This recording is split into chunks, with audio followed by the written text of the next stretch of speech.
Bismillahirrahmanirrahim. Alhamdulillahi Rabbil Alamin. Wassalatu wassalamu ala Sayyidina Muhammadin wa ala alihi wa sahbihi wasallam. Assalamualaikum warahmatullahi ta'ala wabarakatuh. Salam satu Malaysia. Pengurusi majlis kita yang saya hormati Tuan Haji Zulkifli bin Tahir, Penghulu Adun Tabunaning, mewakili Datuk Haja Latifah Umar, wakil rakyat kita. Saya tengok beliau bercakap bersungguh-sungguh tadilah. Dah layak jadi wakil rakyat ni. Yang berusaha Cik Mat Tahir bin Osman, Pengarah Risda Negeri Melaka. Sahabat saya Datuk Abdul Talib bin Baci, Naib Ketua UMNO Bahagian Masjid Tanah. Saudara Yunus bin Abdul Rahman, pengurusi JKK Kampung Melekit Luar ini. Tuan Imam Kampung Melekit Luar Tuan Haji Muhammad Ali bin Jubuk, pengurusi-pengurusi JKK, pemimpin-pemimpin tempatan, pegawai-pegawai Risda saya, penceramah-penceramah jemputan, pemaju masyarakat, hadirin hadirat yang dirahmati sekalian. Pertamanya saya bersyukur kepada Allah Subhanahu Wa Taala kerana Risda Melaka yang diketuai oleh Encik Tahir dan sahabat-sahabatnya, dan juga JKK Melekit Luar ni sudi menjemput saya untuk hadir dalam majlis kita bengkel produktiviti perkebun kecil Risda 2010 lah, bagi stesen Masjid Tanah dan Hulu Gajah. Sebenarnya saya memang bergerak seluruh negara. Jangan orang fikir saya datang Melekit Luar, kalau Melekit Luar ni saya datang, atau kawasan Parlimen Masjid Tanah. Semalam saya dekat Pago, Johor. Hari ni saya kat di Kuala Krai, di Kelantan. Dan saya akan pergi di Perak dan juga di Terengganu.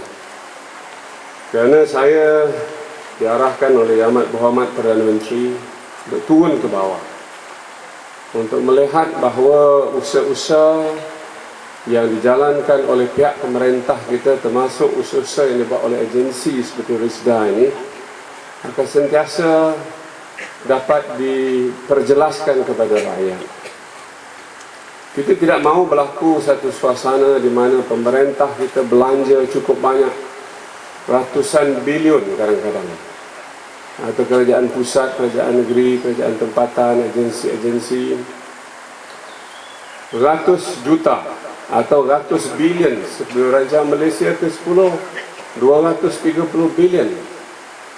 Tetapi hasrat kita untuk sebenarnya meningkatkan penghidupan dan kesejahteraan hidup rakyat, tak sampai hajat kita tu. Bukan kita dapat pujian dari pengorbanan yang dibuat oleh pemerintah kita, tetapi kita dapat kejian, kita dapat cacian, kita dapat berbagai tomahan-tomahan dan tuduhan-tuduhan yang negatif. Maka dengan itu segala usaha kita untuk berbelanja ratusan bilion atau ratusan jutaan ringgit ini macam sia-sia sajalah, macam buang garam di tepi laut. Penat pekerja-pekerja ataupun pelaksana-pelaksana kita, pegawai dan kakitan kita bekerja tungkus lumus siang malam. Akhirnya kita dikeji, bukan dipuji. Kita dicaci, bukan kita mendapat penghargaan dan pengistirafan. Kerana itu perlu pemimpin-pemimpin kita membuat penjelasan. Walaupun ada macam Cik Tahir sebagai pengarah negeri, beliau mungkin bercakap tentang berapa banyak kita boleh berbelanja dan berapa orang yang menikmati hasil daripada usaha kursus yang kita adakan, menambah pengetahuan dan sebagainya. Tetapi matlamat keseluruhannya, bahawa hasrat dan cita-cita kerajaan kita, pemerintah kita, pemimpin-pemimpin atas kita ini tidak langsung dipedulikan. Dalam sebuah negara demokrasi, sebuah negara berpolitik seperti Malaysia, kita akhirnya akan dihakimi oleh rakyat, kita akan diadili oleh rakyat. Jadi kalau kita cakap saja projek, tetapi kita tak tekankan segala matlamat kita, keikhlasan kita, kejujuran kita, pengorbanan kita yang kita buat, perancangan kita, dan apa yang telah dikorban oleh perkhidmatan awam kita, dan apa yang telah difikirkan oleh pemimpin kita, tentu sekali ini tidak dapat dihargai. Kerana itu pada satu ketika dulu dalam pilihan raya yang ke-12, ramai daripada rakyat Malaysia terkeliru dengan fitnah-fitnah.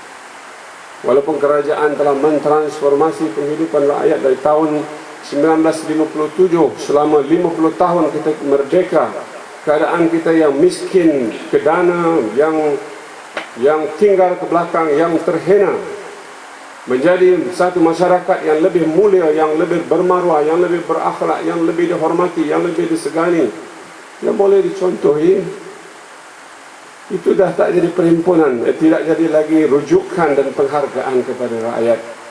Rakyat lebih suka mendengar perkara-perkara yang buruk, lebih suka dengar perkara-perkara yang membawakan kemudaratan, perpecahan kita, kerosakan kita, menghina pemimpin-pemimpin lain, membuat kerenah-kerenah dan berbohong dan melakukan tomahan-tomahan yang tidak berasas. Terdapat di kalangan rakyat Malaysia kecenderungan untuk mempercayai perkara-perkara buruk yang seperti ini.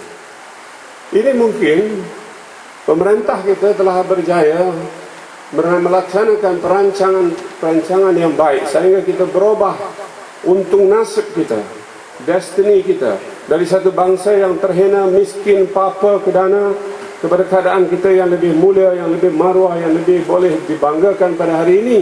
Tidak diperjelaskan dengan betul, tidak dijadikan asas kita untuk menjelaskan kepada orang yang tidak faham.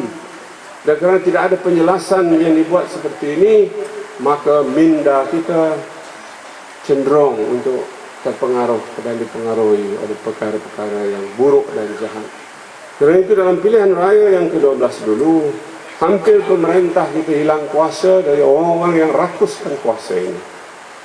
Mereka berjaya merampas beberapa buah negeri kerana ketamakan melalui fitnah-fitnah yang dibuat, melalui tomahan-tomahan yang begitu dahsyat yang dibuat kepada orang-orang, pemimpin-pemimpin dan kumpulan-kumpulan tertentu. Hari ini barulah kita sedar perkara ini tidak benar. Kerana itulah pemimpin seperti saya ini yang dipilih oleh Yang Amat Berhormat Perdana Menteri turun ke bawah untuk membawa penjelasan.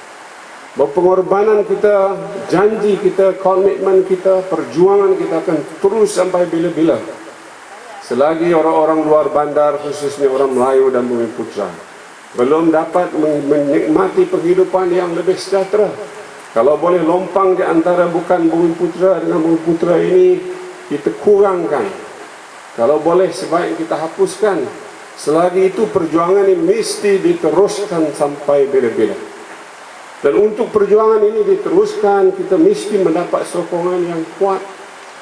Tidak ada kerajaan boleh memerintah dengan sokongan yang lemah, sokongan yang berpecah belah.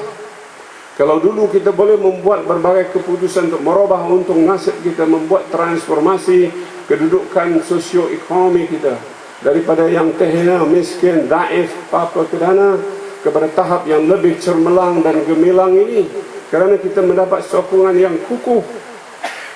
Hari ini saya khawatir sejarah seperti itu mungkin tidak ada lagi. Kita ada pun orang-orang yang melihat bahawa usaha pemerintah kita merubah untung nasib dalam konteks perjuangan kecemerlangan pembangunan ekonomi Malaysia, menaikkan ekonomi orang-orang Bumi Melayu dan Bumiputra, ya, kita lihat bahawa sokongan seperti itu sudah pudar. Kerana itu kita hendaklah melihat diri kita sendiri. Kita hendaklah kembali ke pangkal jalan. Kalau yang tersesat dengan dakwah dan fitnah-fitnah, mesti kembali ke pangkuan perjuangan kepimpinan kita yang sebenar. Kalau kita bersungguh-sungguh nak melihat bahawa pemeliharaan dan perjuangan dan pembelaan terhadap anak-anak dan cucu cicit kita akan datang,